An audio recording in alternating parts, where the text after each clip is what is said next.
Olá, pessoal. Então vamos a uma conversa muito rápida. O título do nosso vídeo aqui, vocês devem ter achado até curioso, né?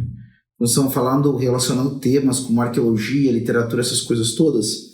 Mas eu quero chamar a atenção para vocês é uma coisa assim que talvez, né, dentro do campo imaginativo do Chesterton, fizesse sentido. Ainda que sejam histórias, tá, que dá para dizer que são histórias que já estão presentes, tá, na vida do Chesterton, no período que ele está ali aventando ideias, conversando com as pessoas sobre questão de produção literária, né, que são as histórias que tratam de aventuras de descobridores, né, de antigas civilizações do passado, né. Hoje, falando em Indiana Jones, você já entende do que eu estou falando.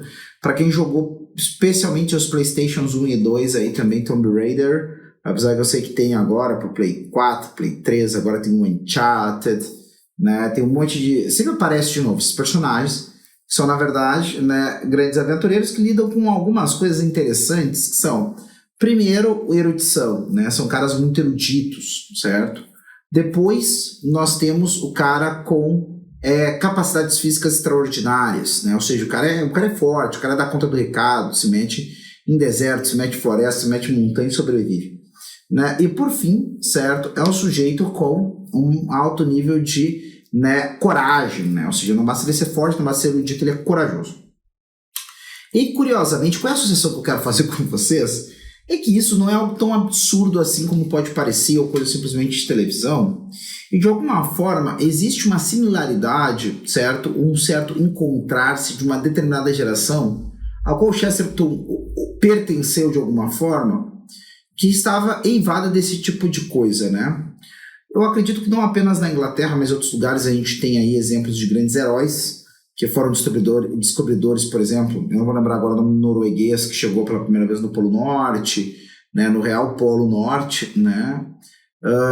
Você tem ingleses mais de um, né? Tem o Capitão Burton, que eu não vou lembrar o primeiro nome, não quero falar Richard Burton, mas eu acho que né?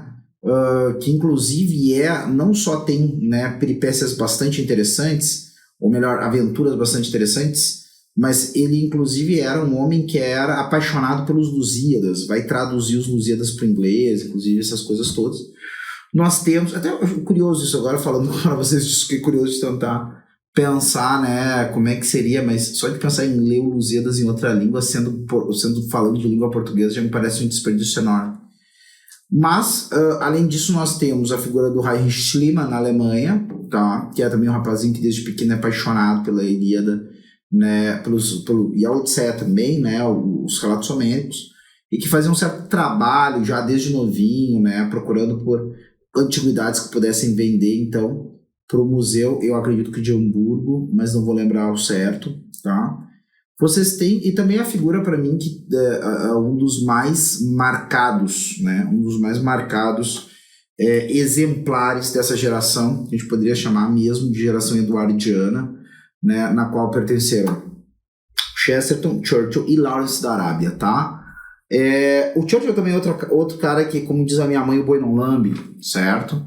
Porque ele é um sujeito que, apesar de ter, né, origem aristocrática, certo? Além disso, ou seja, a vida tá meio resolvida, né? A maioria de nós, se somos herdeiros de alguma coisa, nem precisa ser tanta coisa assim, já tem a coisa, já meio que dorme nos louros, certo? Mas não é o caso do Chesterton, do Churchill, que vai, então, através da sua mãe, que é uma americana casada com um lord, né, inglês, que é o caso do pai do Churchill, vai usar sua influência e carisma para conseguir colocação do Churchill num serviço público, não numa repartição com ar-condicionado, não com nada disso.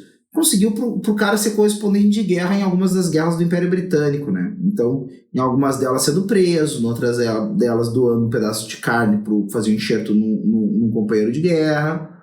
E aí o Chesterton então fazia fama fazendo uma espécie de correspondente, palestrante, que contava os relatos, né, dessas guerras que interessavam as pessoas. Havia todo um imaginário acerca da glória do Império na cabeça das pessoas. As pessoas queriam ouvir falar de como é que era, né, que os soldados de Sua Majestade defendiam a Union Jack, né, em lugares, né, que eles nem sonhavam que existiam, tá?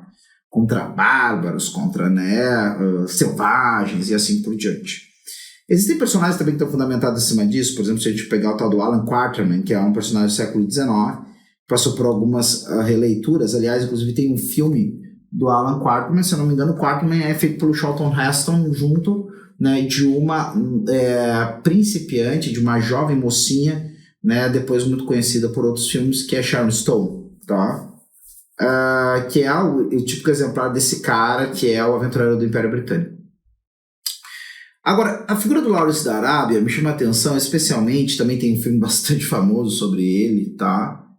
Que é um cara interessante, porque ele é um erudito de Oxford, conhecedor de línguas antigas, conhecedor de línguas árabes, um arqueólogo, quando a arqueologia, na verdade, não tinha a possibilidade de se tornar não era um âmbito acadêmico propriamente, mas era uma espécie de elemento técnico que interessava a pessoas com uma inclinação, né, aos estudos das antiguidades. Ou seja, imaginamos que você é um cara que quer conhecer mais sobre as línguas antigas, ou quer conhecer mais sobre a questão da antiguidade dos povos orientais, ou coisa que o valha, e você passa por um certo treinamento que envolve algo de erudição, mas envolve muito de técnica, né, para poder então escavar esses locais, assim por diante. A gente está bem no início desse processo, né? Logo em seguida, na década de 20, vai ter a descoberta do túmulo de Tutankhamon, né, pelo Howard Carter, né, financiado pelo Lord de Carnarvon, né, que na verdade é um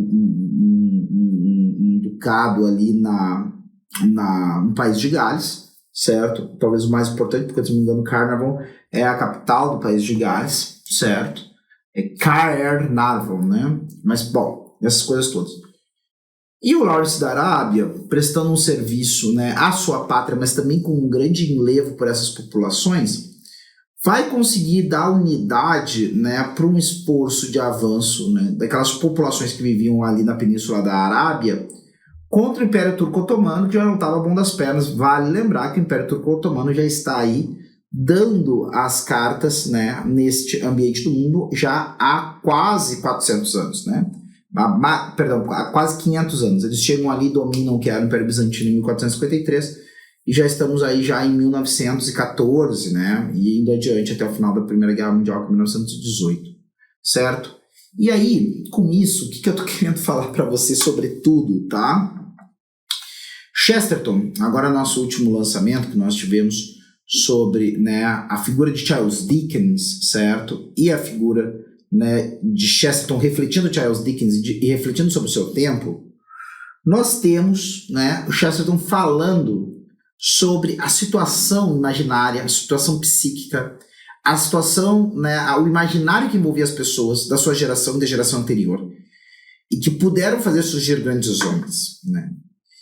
E isso tem a ver um tanto quanto com um certo democratismo? Talvez sim, é o que Chesterton vai argumentar, de que havia um número de muitos homens acreditando que poderiam ser grandes e que tentavam grandes coisas.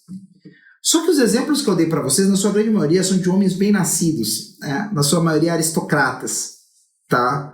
Homens que, por exemplo, se frequentavam. Chesterton não frequentava Churchill, mas Lawrence da Arábia frequentava Churchill, né? Ainda Churchill fala nas suas memórias que em Chartwell, que é o palácio, ou a casa, né, a mansão da família, ele sabia que o Lawrence estava chegando para o almoço, muitas vezes chegava sem avisar, certo? Por causa do som da moto no saibro da frente de casa. E, inclusive, existe, né, um discurso muito interessante dele, feito para os rapazes de Oxford, perdão, os rapazes de Eton, sobre a figura do Lawrence da Arábia, né? Só que é interessante porque o que eu quero confrontar com vocês é o seguinte, é a tese do Chesterton, falando de como, né, isso tinha dado a capacidade para homens comuns, vou chamar assim, e o Dickens não deixa de ser isso. O exemplo de grande homem, né, que o Chesterton nos traz é a figura do Dickens, certo? E o Dickens, com certeza, é um cara que para miserável não servia, nem para pobretão não servia, mas que teve sérios problemas, né, relacionados a dinheiro, especialmente por causa das decisões do seu pai. E ao longo da vida passou por situações bastante complicadas, entre elas, inclusive, a prisão junto com a sua família por dívidas, né? Mas, ao mesmo tempo, eu fico curioso, e essa curiosidade que eu deixo com vocês nesse vídeo, sobre como essa teoria do Chesterton talvez pudesse ser estendida também para sujeitos que, em tese, teriam no seu horizonte, já, né, o destino de não se tornarem meramente figuras, né, mais um no meio da multidão em meio à sua sociedade, mas por causa do seu nascimento, por causa do seu preparo, eram figuras que estavam preparadas para o enlevo. Agora, ou melhor, para o relevo. Agora, isso não é algo óbvio, certo? Ou seja, existe outra coisa aí. Porque, olha, quantos de vocês, e eu inclusive sei, quem são os grandes aristocratas desse período, né, eduardiano? Mas eu sei quem é Lawrence da Arábia. E eu sei quem é Churchill. Por algum motivo, né? Aí a grande pergunta é, esses homens que descobriram um valor extraordinário da sua própria nobiliarquia e colocaram isso em prática, transformando-se em feitos e não meramente em regalias ou privilégios que foram aproveitados nababescamente durante sua vida, ou esses homens também foram atingidos por alguma coisa desse ideal de democracia que, parafraseando um ditado aí, um ditado que volta-mente vê aí em memes motivacionais, um certo espírito, né, de que agora tudo é possível porque as barreiras foram derrubadas e muitas vezes aquilo que era impossível, na verdade, só era impossível porque ninguém tentou, certo? Então, vale a pena, né, conhecer especialmente, né, a leitura de Chesterton, né, que Chesterton faz de Dickens, né, o livro já está aí à disposição, né, para venda e assim por diante. E além disso, né, vale a pena também conhecer essas figuras que eu comento para vocês.